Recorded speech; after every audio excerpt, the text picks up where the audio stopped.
All right. Hello, everyone. Today is July 28th, 2021. This is the Kubernetes Data Protection Working Group meeting. So I think today, Fang will go over the CPT design doc. And after that, we can see how the data protection white papers go in. And after that, we can have open issues. So if you have any topic you want to discuss, please add it to the agenda. Okay, so now Fang, it's all yours. Let me make you a co-host so you can share. Okay, thank you.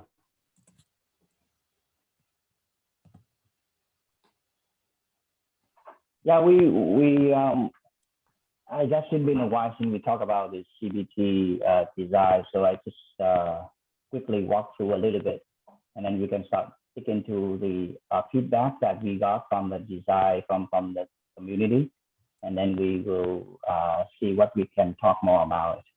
So basically, from the beginning, we come up with the it seems to be there's a need in the community that we should have a way to back up more efficiently by instead of back up the entire volume, we just want to see what's the difference between the current data in the volume and the previous time that we back up.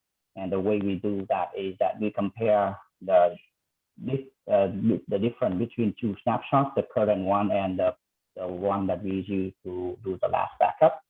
That's a differential snapshot between two snapshots. And either it can be a file system or it can be a block volume. And we can just compare the change in these between two and mark up the specific chain only. If it is a block device, then we just back up these blocks that have changed. Now, this is similar to many vendors that offer out there, like VMware. They have VMware CBT. AWS also have incremental snapshots, and Azure and so on and so forth.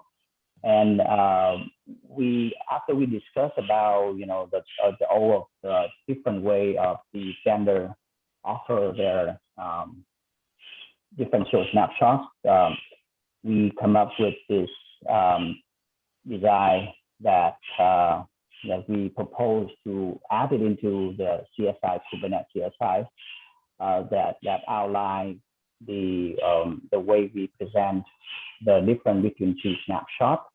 And this is one of the we want to focus right now. We want to focus on just the block chain only, and then later we will expand it into cover the file chain as well. So with the blockchain, as you can see that each of the requests for when a service when a client wants to request for the difference between two snapshots, it can send a request similar to in this format here. And you can see that it has the snapshot ID of two snapshots, the current one and the previous one, and the volume ID of the volume that is under questions, and then the start offset, and the maximum. Excuse me, Fang, can you put this link to the agenda doc? Looks like the link is the agenda doc is not right. Really? Yeah, it is. It is that link is our. It is sending, eh? I thought it was. No, yeah, that is actually the data protection group agenda. Oh, I copied the wrong one. Okay. Yeah, yeah. Okay, I opened that one. It's like opening the same doc. Okay, so let me copy this link to. Let me copy this link to. Okay. Yeah. Okay. So.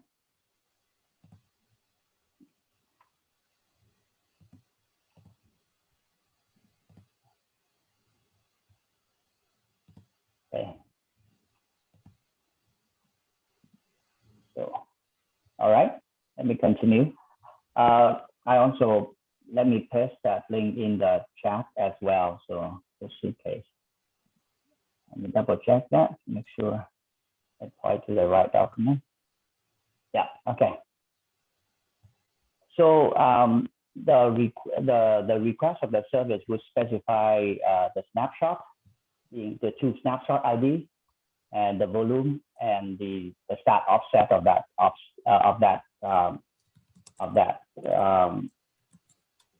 diff. And it can be from beginning, or it can be in, somewhere in the middle. We will talk about that a little bit later. And the number of maximum entry, I will also talk about that later too. So in the response, it will including the chain, an array of chain blocks, and the maximum entry specified in the request here is the maximum number of chain blocks that's specified in the response.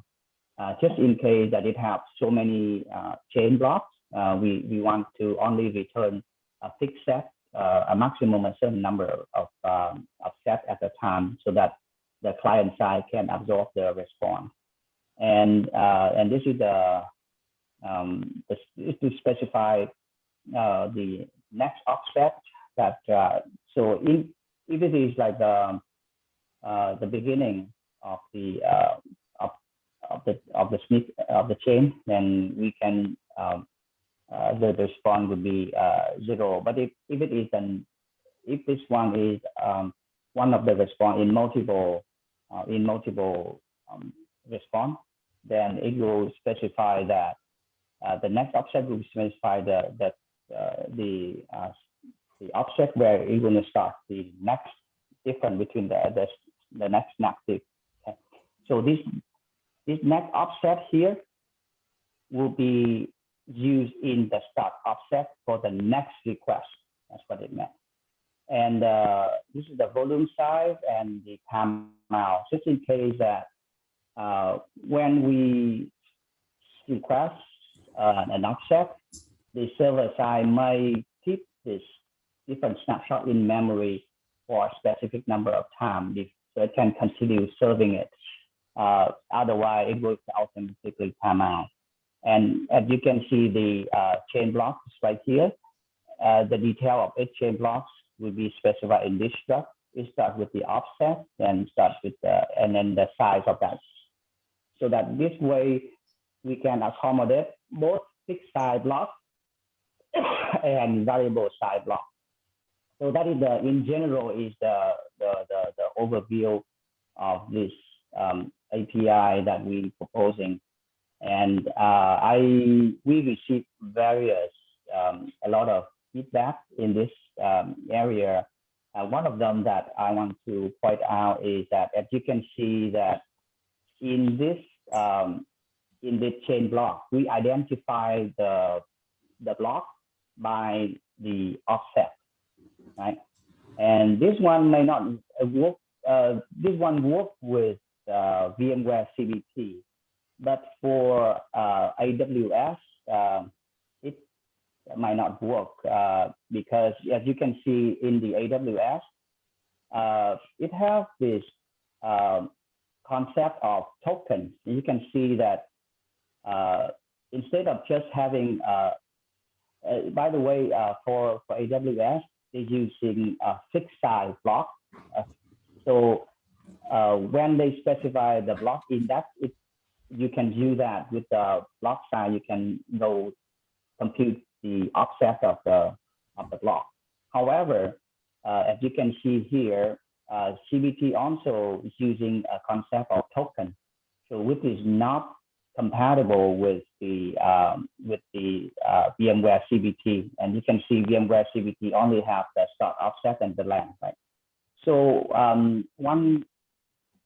think someone here proposing that we instead of just having in this chain block, I think Sandeep Kumar, he, as you can see on the screen, he also suggesting that we should add an opaque field into the chain block, so that in case the CBT API like AWS, they want to add their own information there in this block, they can do that. So for example, I do not make a permanent change yet, so I want to bring it out. So let's just say something like this, right? So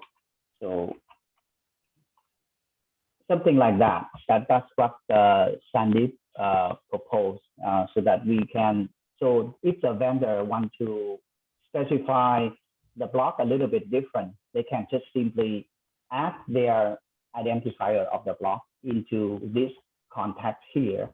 So that in this case, if the vendor doesn't have any, if the vendor go with the standard that we use here, then they can ignore this context block. But if they want to add additional context information into it, they can add it into this opaque field that that we have here. So that is one idea that Sandeep Kumar proposed here. Another idea that I saw another person asking is the snap disk right here. This is when we have two snapshots. If we specify two snapshots, then the service will return the difference between two snapshots. However, if what if the request only specify one snapshot ID? Then what should be the return? One possible answer for that would be if the customer, with the request send only one snapshot ID, then the return would return all the chain blocks would in that snapshot. That's equivalent to like a chain view disk, view block disk in a block. So that is one possible answer for that. But I want to leave the floor open so that we can start contribute opinion here on these two points, and then we can ask more opinion here. Are those snapshot handle, are those required or optional? Those two fields, do we make them required, or are they optional? So you're saying that you can specify just one, not the second one? Yeah, that's is I want to open, right? I don't know. From my point of view, my original thought was that both of these are required. If they only if we only return, the difference between two snapshots. If you don't specify them, I'm gonna fail the request. But then, another idea I heard from the community is that instead of failing that, then if we have only one snapshot ID, then just return all the block that chain or that is used in that snapshot. So I don't know. I leave it to you guys. Is this useful? If it's everything's changed, is this still useful to get those blocks? If everything's changed anyway, you need to do a full backup, right? So I'm not sure. I just want to.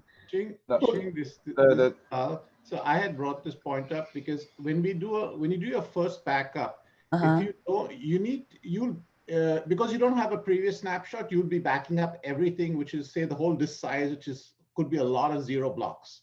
Okay. So what you really need for the first backup is the allocated block map. So my proposal here was if you set the second snapshot ID 2 to empty, then and you specify the tracking ID or whatever disk ID in snapshot 1, right? Then you'll get back just the allocated blocks of that snapshot. It's not a diff. It's a diff against to the beginning point. Put it that way. Okay. I like that idea. Can I ask a higher level question?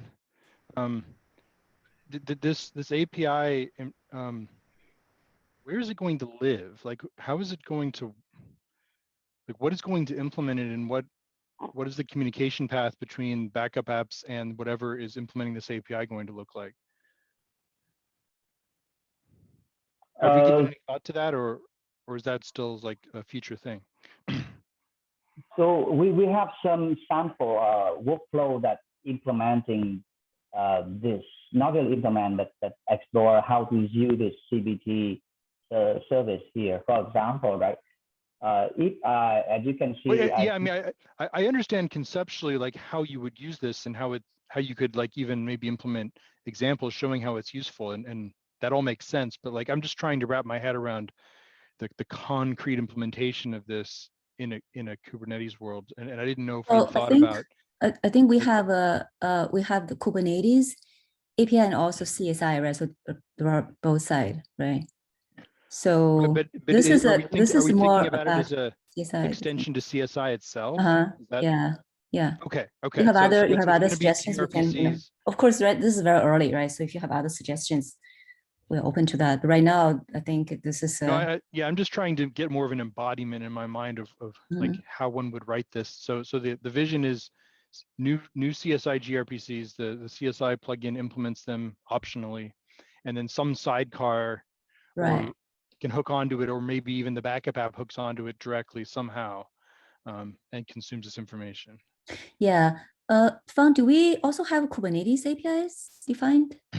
I have not looked at this for a while, so I don't remember the status. I think we only have this. Only this one? Oh. Yeah, we haven't got to that point yet.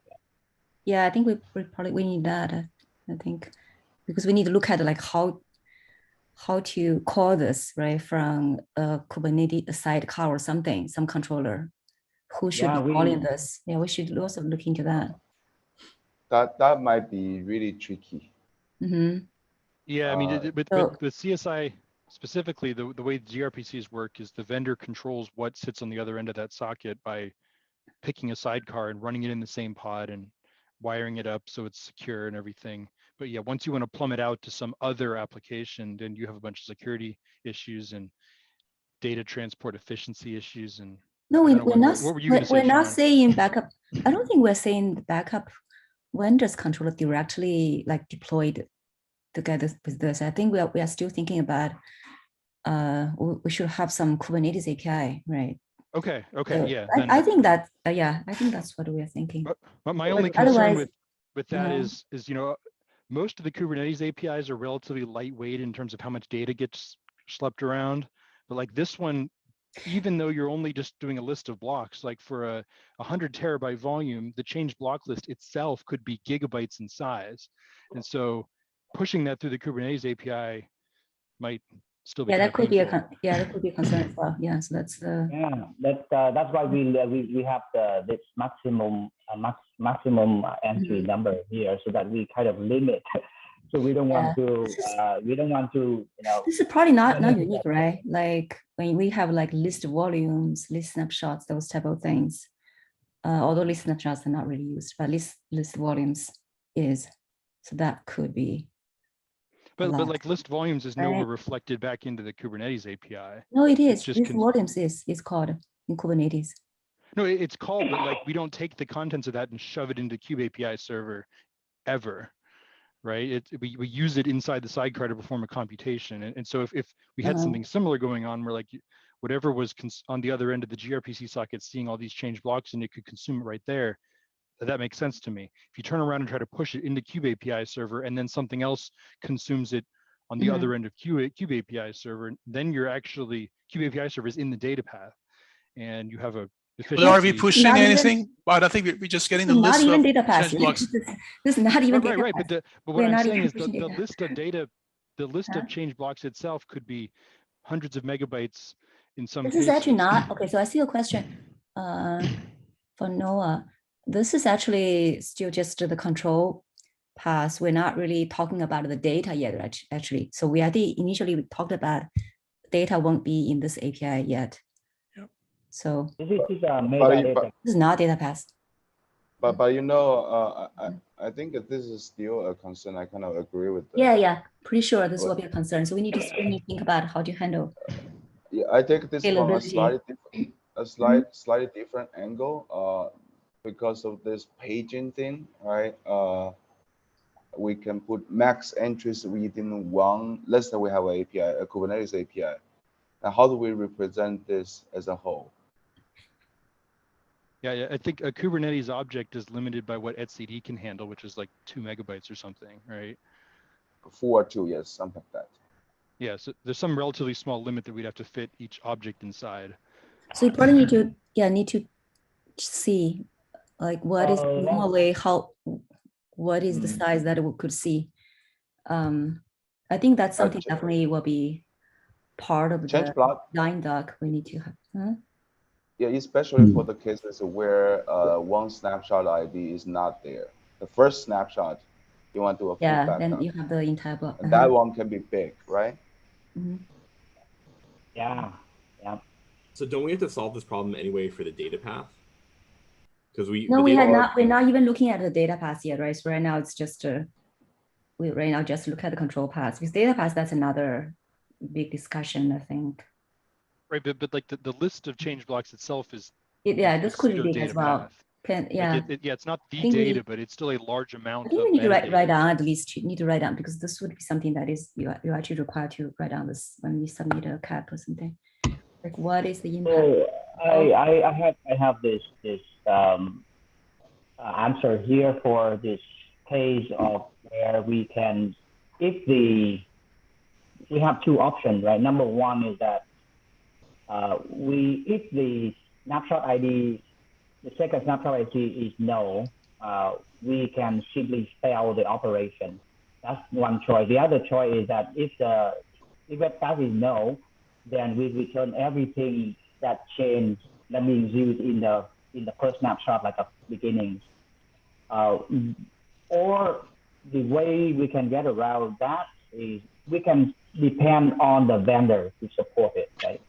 If the vendor, because each of these depend on the storage vendor that supports this. But no, but we are talking about introduce this in Kubernetes API, right? So the information will be in the etcd.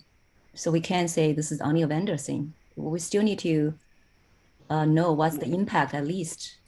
That's one proposal, but I think we should explore other options. I guess, yeah, what do we gain by exposing this in Kubernetes?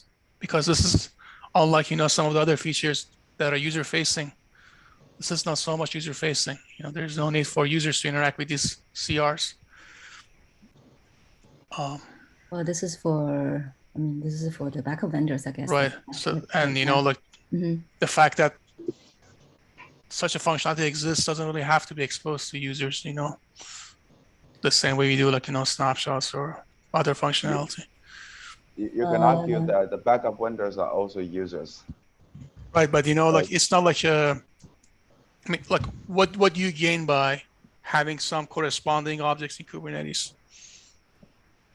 Let's see. I think about what you gain by having some sort of Kubernetes presence for this. I'm sorry, this is Noah. Is that you get a sort of standard way to talk to the API, and that is important. I would suggest though, since it seems like having the full messages in Kubernetes is sort of extra data and also might be more than etcd can handle. What about having a Kubernetes service? So it's exposed the way every Kubernetes service is. There's a standard way to figure out the IP address and talk to it. But a Kubernetes service that you talk to, and then you call this API via HTTP or gRPC or whatever. Yep, that's exactly what I was going to suggest. Is maybe the sidecar that talks to the gRPC just has a REST interface out the front, and the URL of that REST interface gets published in the Kubernetes API. But then the actual backup service can just go find that REST URL and go consume it directly, and then you're not pushing tens or hundreds of megabytes of data through Kube API server every time you want to do a backup. I like that idea. Yeah. Yeah, I think the other key thing would be that you'd have to require that this API endpoint uses Kubernetes RBAC for authentication. So it all sort of integrates. Like if you're running in a Kubernetes pod, you should be able to look it up and call it, and everything will work smoothly for you. Yeah, in the white paper, Go ahead. I mean, in the white paper, I just spell out this different source snapshot, which is a service running on the Kubernetes cluster. However, I do not discuss much about whether it's being stored in the SC or SCD or not. But the main idea is we want to provide this different source snapshot as a service in the Kubernetes. And then it seems to play very well with what Ben just mentioned here.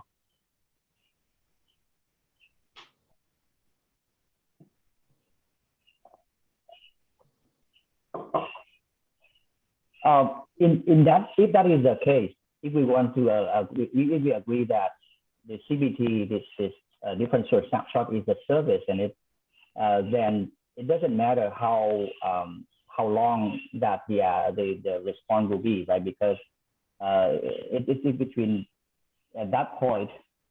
All the customer, the client needs to do is to find out where the service address is and use this protocol to talk directly to the service to query the differential between two snapshots. Then let's focus on discussing whether this what is the behavior when one of the snapshot ID is not specified.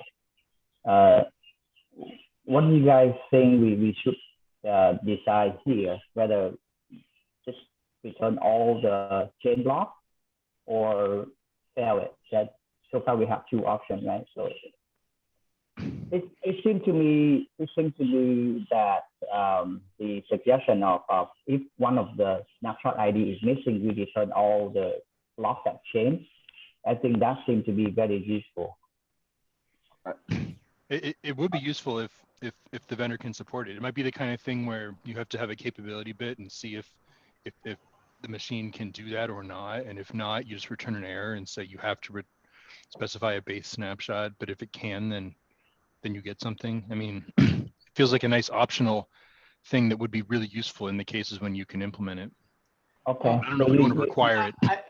Can I add to the? I mean, this I've used this in VMware's thing, and this corresponds to the query allocated block API. You actually cannot.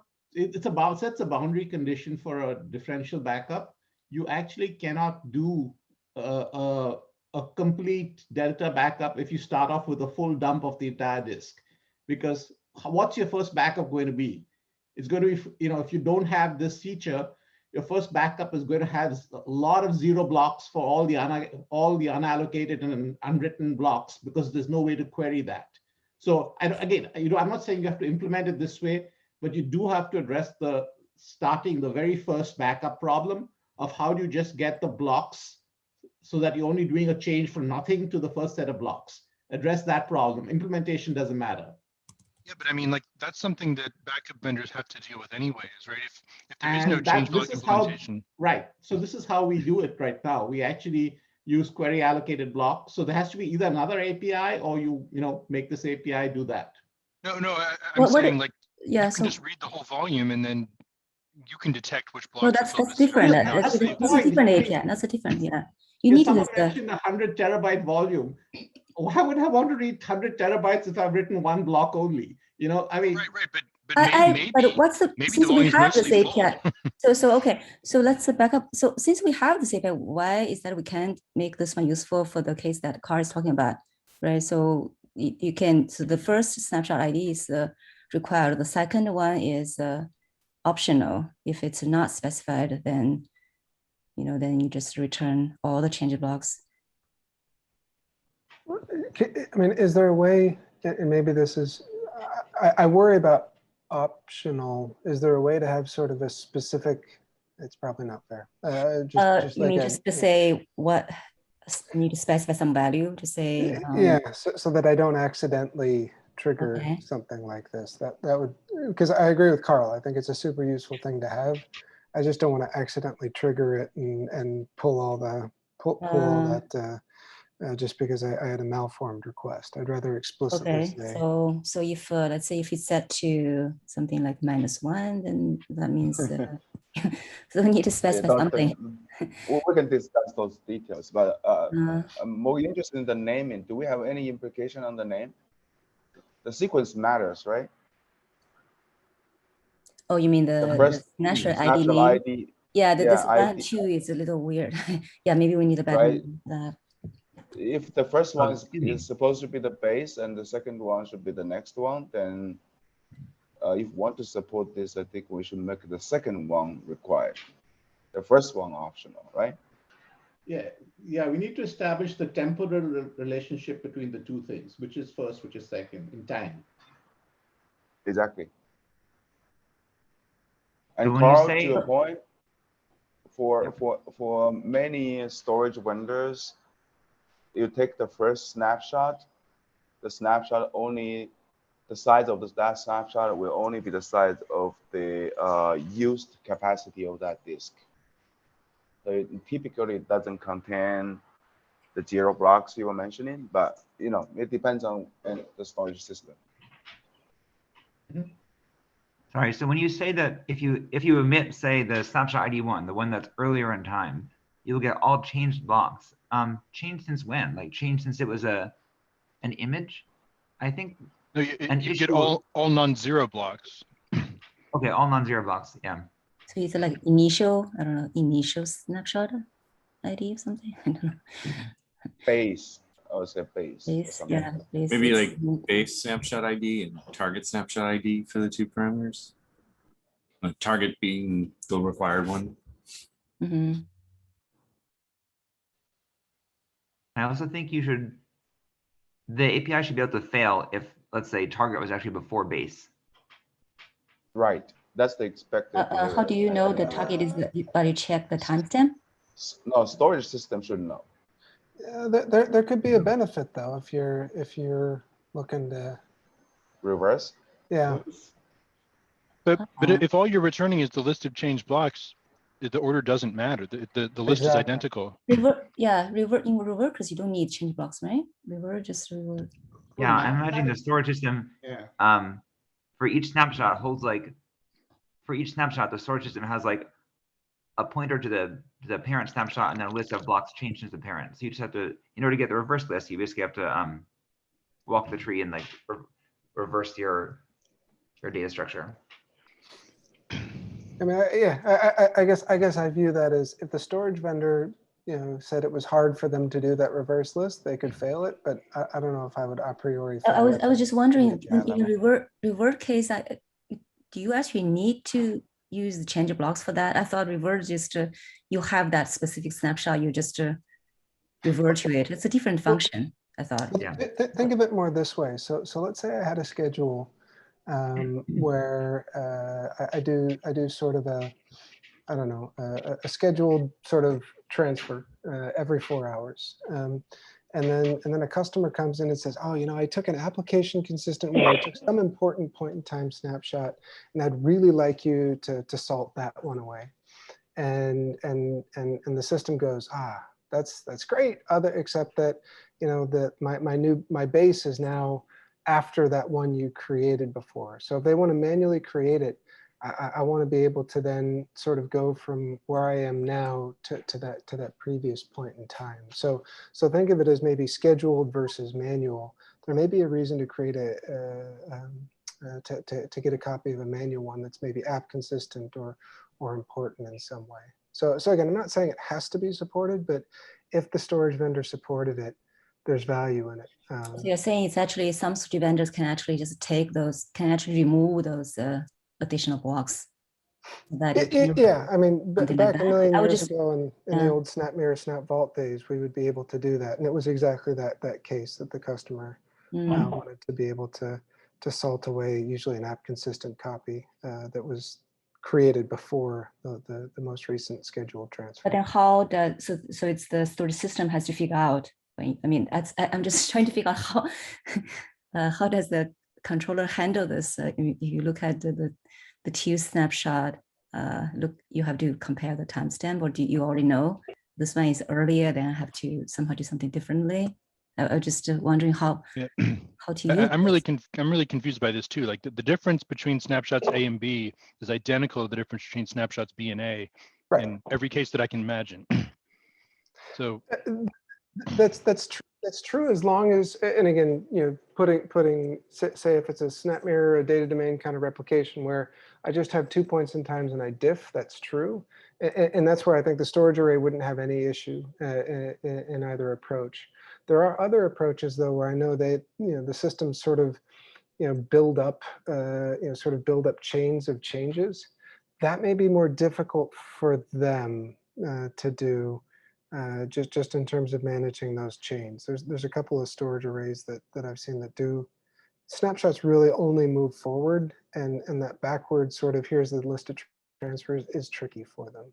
So I would agree with what Stephen said. My experience is that, mathematically they're the same, I would agree. But implementation wise, I've got failures from a couple of different vendors, the APIs where I've tried by mistake, I've made reverse calls and they fail. Right, but I mean, we could write the gRPC definition, just say any two snapshots, and then it's up to the vendor to go look at those two snapshots and sort them in temporal order, and then compute whatever it is, because again, it's not going to affect the return value. It's going to be the same. So as long as we just say, hey, the user can supply any two snapshots, and just you figure out what the difference is, and no guarantee what order they're going to be supplied in. I hear you, but that also puts a big onus on the vendor to, a snapshot ID. I mean, if it's as opaque as just a GUID, that puts the onus on the vendor to then look it up, find its timestamp, do a whole bunch of stuff. Yeah, but like that should be way easier than the job of actually diffing them. So like you're going to have to do that work anyways. You may as well force the vendor to figure out which one is the older one and which one is the newer one in their particular representation, and do whatever they need to do to pull that diff back out. But Ben, to the storage vendor, this is the same thing, right? You hold all the information of your snapshot sequences. Yeah, I'm just saying that, like, as far as the API definition is concerned, the order really doesn't matter. You're going to get the same results either way. I can't imagine an implementation of a storage system that can't figure out on its own what order they should be in and just reorder them if needed.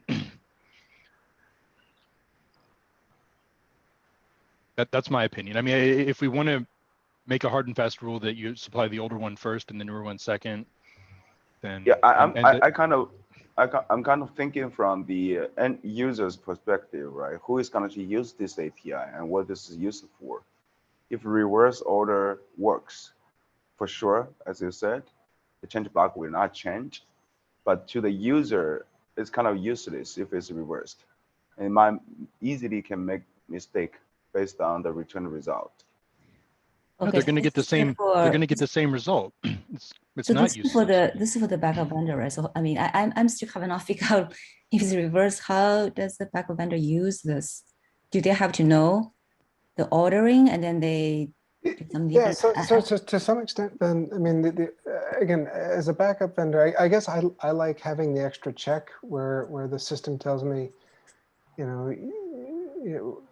again, just in case I get it wrong, I guess. I guess I like APIs that are, I guess, more prescriptive, but that may be just a personal thing. But so to your question though, yeah. So basically, again, in this use case, what I've done is I basically sort of build my synthetic fulls, if you will, off of incremental snapshots. So I might, for example, then say, let's say I still have the previous. So let's say I have that previous base in my backup cloud. And then I have the new base, the new version I took. What I do need to know is, okay, the changes from the backup I just took back to that previous point in time.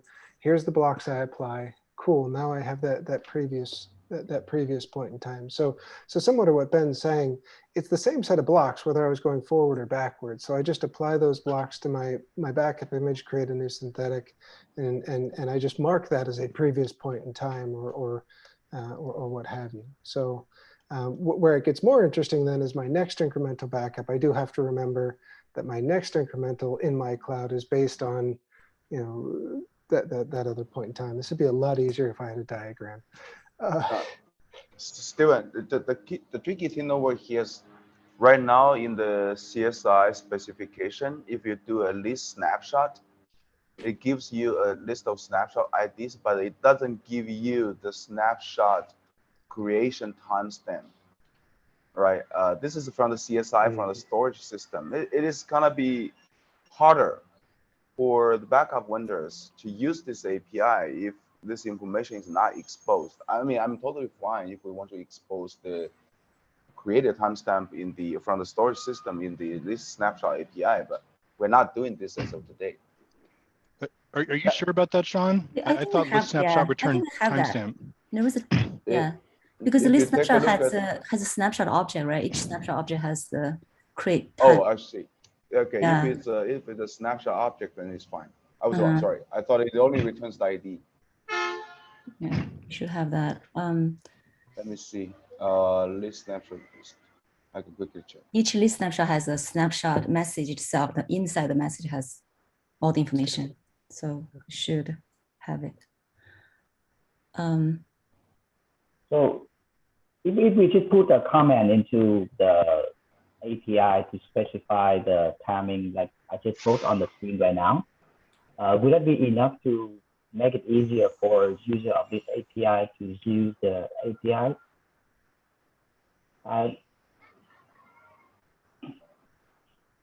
Because I have the feeling that according to Ben, like if we flip the order, it would not make any difference in terms of the result. And then if we just specify in the comment, you know, the use how to intend it is intentional to be used, then I think it should be clear enough for the user of this API. Yeah, but I think we could implement it either way as long as we write down clearly what the expectation is of the caller and the callee. Yeah, maybe need to. Agree. Yeah, if you can write it down. I'm still not. Okay, I know how I'm Steve you're trying to explain. I'm still. Can I interrupt on this one? You know, mathematically it's the same, but how do we express the fact that blocks have disappeared if we have a reverse snapshot? I mean, yeah, that's the thing. I have negative sizes. Mm-hmm. I mean, it's a U in 64. You'd have to have a negative size over there, make it an in 64. Because if a block is going to go away, right? Because you got the order wrong, you have to express that. Yeah, I just still don't quite understand how to use it. I mean, if maybe fine if we can write down some details, like regular, I mean, normal case, you know, how we are going to use it. And then if it's reversed, then how is whoever's using this API supposed to use this? I'm still not very clear how. If we want to return not only which blocks have changed, but which blocks have been zeroed, then the order matters, and we got to specify it. Carl, it's not clear to me you need to zero block. I mean, the only time that becomes a problem is if the volume grew, because if I transferred a block, that's fine, right? And then there's got to be some indirect block, some metadata pointer that points at that block. If someone did like an FS trim and a bunch of blocks just got zeroed, you'd like your backup to shrink as a result. Okay. Yeah. Okay. Yeah. So that's the only one, is if there was some sort of resizing operation. If there was a resizing, yeah.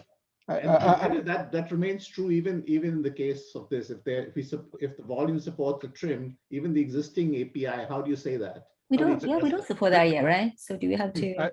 Not even a resize, but just like a hole punch operation, right? Yeah. If you had a bunch of data and then you punched a hole in it, yeah. You know, the diff will tell you the block change, but if you read the block, you're going to get a bunch of zeros, and if you back up those zeros, you're wasting space.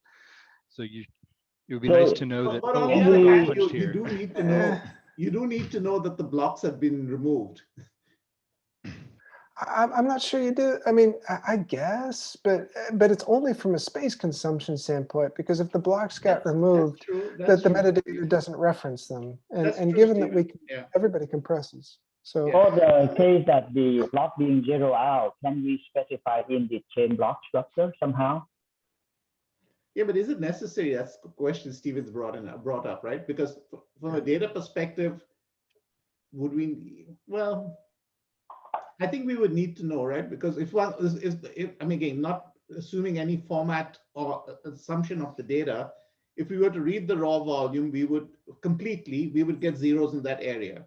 If we were to create a synthetic full where we didn't have these zero entries, we wouldn't get zeros in that area. So we're wrong. Well, yeah, but nothing references it. I mean, to me, it's that's assuming any semantics on the data. Nothing references, like a file system or something. If it's just purely bytes. I see. Okay. Yeah. You're right. Okay. Good point.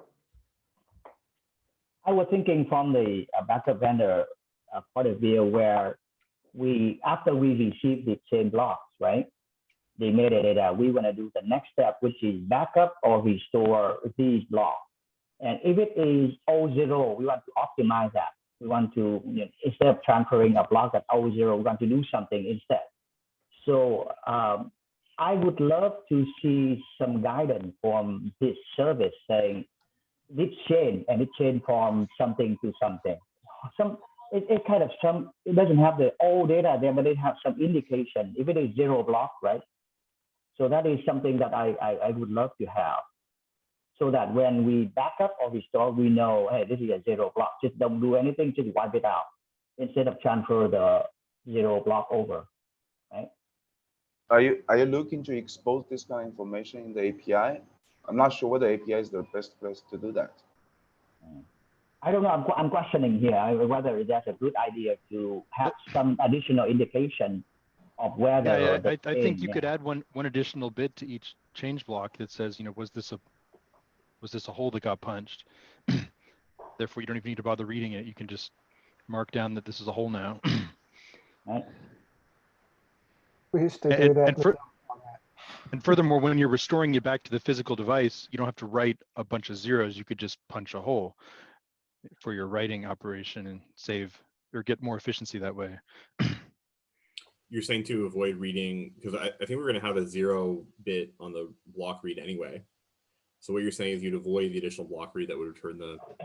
You could avoid both the read and the write, right? Like if there was data there in the old snapshot, now it's all zeros, and you're doing a restore, you could, instead of writing on the zeros, you could punch the hole with a more efficient, like SCSI operation or something.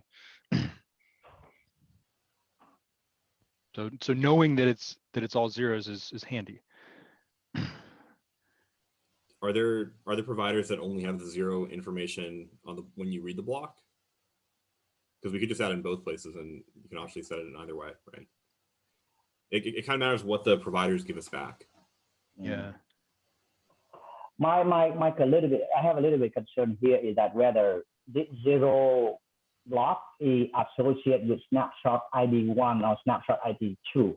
Well, yeah. So if we do the zeroing thing, then the order matters. That was I forget who said it, but that's one case where you actually do need to know which one is older and which one is newer, because the 0 bit would indicate that it was 0 in one of them, like the newer one in general. So if we want to include the 0 bit, then we have to get the order straight. Yep. So if we specify this 0 out bit, then we have to say that when this flag being set, this block in snapshot ID 2 is 0 out. That's what it explicitly, like something like that, right? Otherwise, you're gonna go confuse. You're gonna confuse the consumer.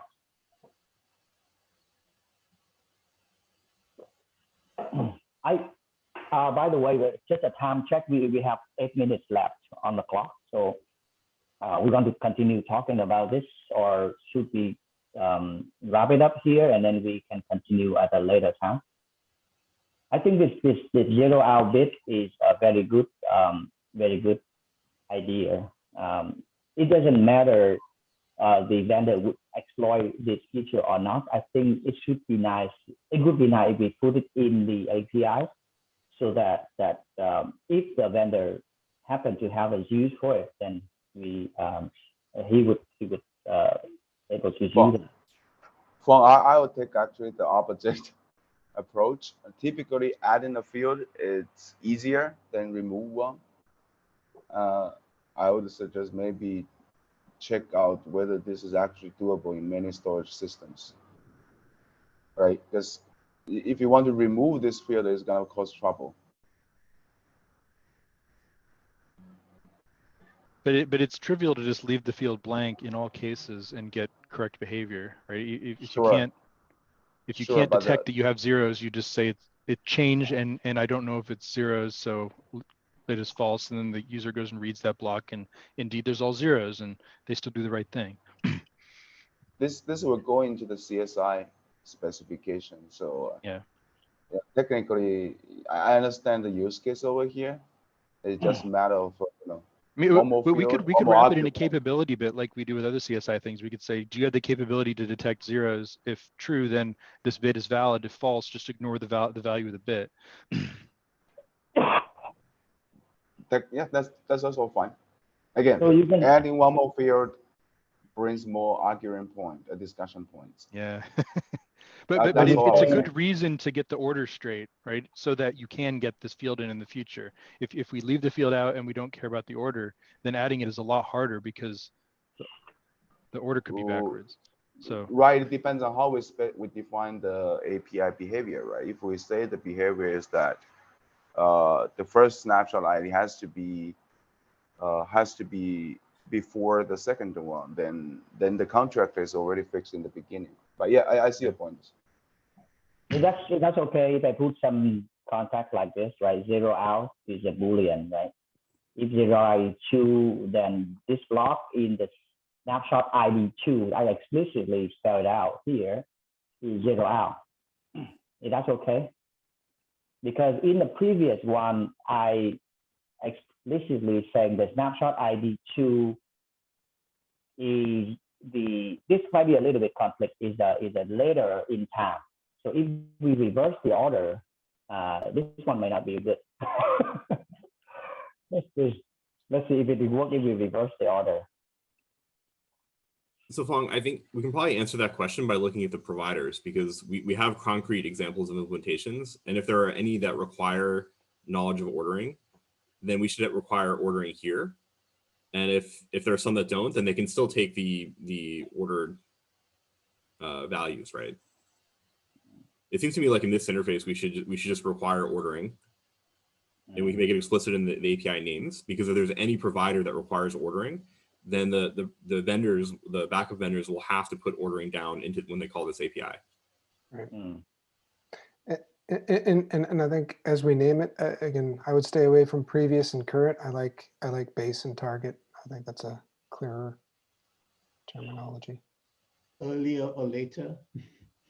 Well, see, but that implies time, right? So if we say base and target, then I'm assuming you as the caller, if you're calling for a previous point in time, that's fine, because you've told me that's what your target is. So I like base and target because it really is saying, here's where you're starting, here's where you're targeting, and again, the storage vendor could say, oh, we don't support going back in time. That's fine, but base and target makes it very clear what your intent is. Okay, I'm okay with that. I just change the name, just change the name itself, so it's so should you say change the name? Yeah, that's what I was thinking. It's like base, snapshot base, snapshot target. Yeah, it makes sense. At some sense, it doesn't. I mean, at some point, it may not. If that is the case, then we don't even need to specify. Right? I mean, the target. I don't know. Anyway, I can touch up the document later. Yeah, but anyway, is the base is optional. The base is the one, going back to Carl's first point. Yeah, the base is the one that. Yeah, and I'm fine now if base is optional, because now I'm explicitly saying target and I'm not putting in base. Then I know it wasn't a mistake. So yeah. Very good discussion. And Phong, could you remind me why we need a volume ID again? The volume ID? Yeah. I also forget that. Does anyone remember? I mean, it could conceivably be useful for finding the snapshot, but the semantics. Voting ID is I think for some system, the voting ID is required, like to for any operation, you need both voting ID and snapshot ID. Snapshot ID is not enough to identify. But in Kubernetes and CSI, like we've decided that snapshots are independent of volumes. Like you can, in principle, you can take a snapshot and then delete the volume, and the snapshot still hangs around. No, but this one is for your take. This is the request, right? We are taking in a request. We have the voting ID. Why is that we don't need the? No, like in a CSI delete snapshot call. No, I'm not talking about. ID. But this is this CPT. This is like when you're taking snapshot, right? This isn't. Right, so, but you can have a situation where you have two snapshots and no volume in CSI. That's right. It's perfectly legal. I mean, it's weird, but yeah, we actually require that. So we actually have to do something to insert that voting ID there for our delete snapshot to work. So you mean for VMware? Yeah, it's required. Typically what you would, because snapshot ID is an opaque string. If the so storage system requires the volume ID, you just embed it in the snapshot ID strings in some way that you can pull it back out. sorry, I think we are running out of time actually. Okay. Yeah, you can add a question mark. We can come back to this one, but if you are, yeah. But anyway. Thank you very much. Yeah, you run out of time. Yeah. Okay, thank you. All right. I think that's it, right? So we're running out of time. But Shantian, do you have any update for the white paper, or do you want to just talk about that next time? Next time. Okay. All right. Let's get to you next time. All right. Thanks, everyone. Great discussions. Bye-bye. Bye. Bye. Bye-bye. Yeah. Thank you.